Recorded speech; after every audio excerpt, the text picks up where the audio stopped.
My vision for a quality news service brought to you by women quickly grew.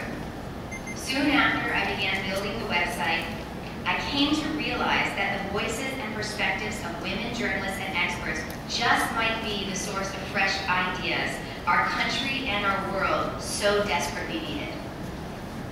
After 3 short years, I know this to be true. In late 2006, I recruited my childhood friend Sarah McGowan to join me in creating the Whip. In true Max style and without hesitation, she jumped on board. She's here with me today, running our PowerPoint. In 2006, we researched the publication long and hard, and it was, at the time, in 2006, it was difficult to find any substantive research on women's perspectives. We relied on scholars like Carol Gilligan to define what we began to refer to as the feminine perspective. We noted distinctions such as women see a web of interconnections between people. We also found that women listen with all their senses.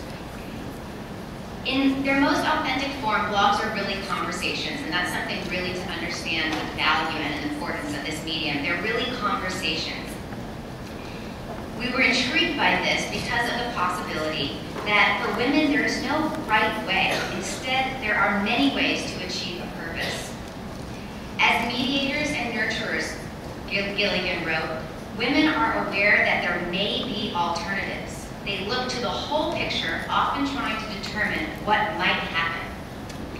In our development of the Whip, we came to refer to this as contextual and forward thinking. The differences in the way men and women view technology also gave our online presence new meaning. One researcher found that on a whole, women see technology as people connectors, as communication and collaboration devices. Men, in contrast, tend to envision technology as extensions of their power over the universe. Each of these findings had tremendous implications for our quest to develop a quality online news service from women's perspectives. We began to understand the power our publication could have as a community engaged in conversations that looked to find solutions to the many issues facing our global community. I'd like to share a quote with you that was probably the most influential in our early days researching the Whip.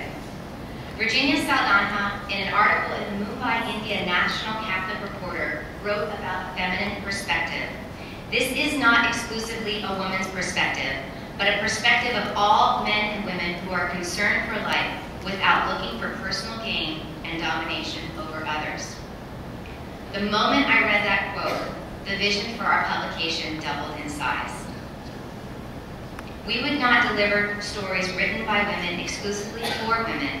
Instead, we would deliver stories written by women for everyone.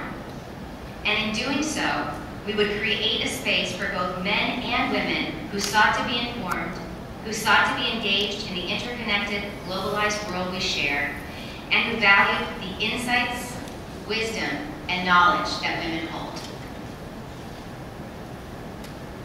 The Whip launched 3 years ago this coming Monday. It was International Women's Day in 2007. We launched with quite a bit of pomp and circumstance for such a small publication. We had only a handful of writers from an even smaller number of countries, but we believed deeply in our mission. And I think that anyone who was there would agree, our enthusiasm was palpable. Despite my nerves, I began to address a crowd of 200 or so in the Monterey Bay area to share with them our website and our vision. While I was speaking, I noticed that in the front row was Breon Eisler, the author of The Chalice and the Blade. I also noticed that as I spoke, she began to shake her head up and down in agreement and approval. She continued to nod her head throughout my presentation, and afterwards she approached me. She was to become my very first interview on the Whip. I'm certain I'm not alone in this room in my need to know why the world is the way that it is. Why it is that one woman needlessly dies in pregnancy or childbirth every minute of the day. Or why it is that rape is used as a weapon of war in places like Burma or Congo. or why 1 in 6 children are child laborers, 76 million of whom are under the age of 10. Or why millions of girls are trafficked or forced into debt bondage and other forms of slavery, or why women face so many other horrific circumstances. In my conversations with Rion Eisler over the past 3 years, I've come to understand clearly the deep gender discrimination that permeates our society. According to Rion, it's a global sickness, and that sickness has affected what we value. Reallocating inequitable budgets and resources, narrowing the gap between the rich and the poor, turning back the clock on climate change will not be achieved through better policies.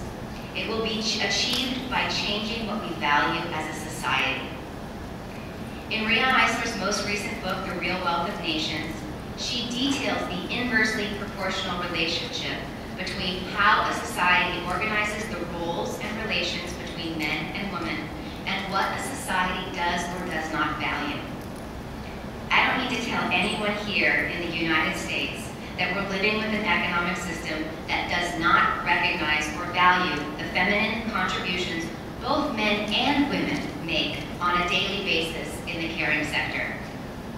It is this very reason that we're debating the funding for health care and not funding prisons or wars on Capitol Hill. In some countries like Norway, Sweden, and Finland, women make up half the legislatures. With this balance of power, universal health care, universal early childhood education, and generous paid parental leave have all become part of a robust economy. Changing our system of values is a challenge because people don't like to talk about gender. But change only happens when we talk about what is uncomfortable. And we are talking about gender. We're talking about gender discrimination. We're talking about caring for children and people's health, nonviolence, and peace, all stereotypically feminine responsibilities that we've got to embrace and make part of the global conversation.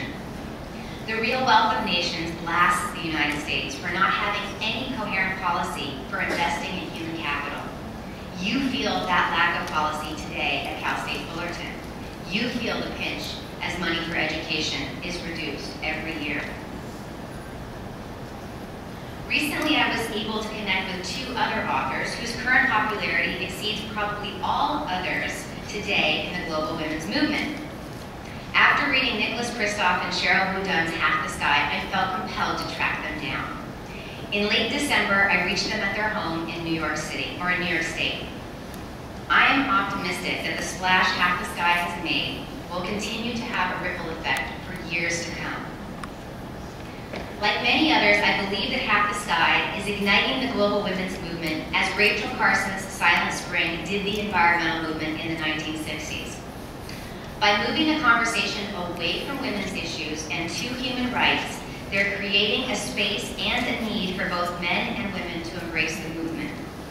Although Kristof and Boudin are not the first to provide a human rights context for understanding the atrocities that women suffer, they've done so in a format that has allowed a wide spectrum of readers to join the movement. Half the Sky trades some of the hard statistics common to many other books that address women's suffering worldwide for personal stories. These individual stories build empathy. They open up an emotional connection for the reader. Written as they are, they're also very hard to forget. One of my favorites is the story of Goretti Nyabenda, a banana beer-making entrepreneur in northern Burundi, who before she was empowered with a small microloan of just $2, she was for all intents and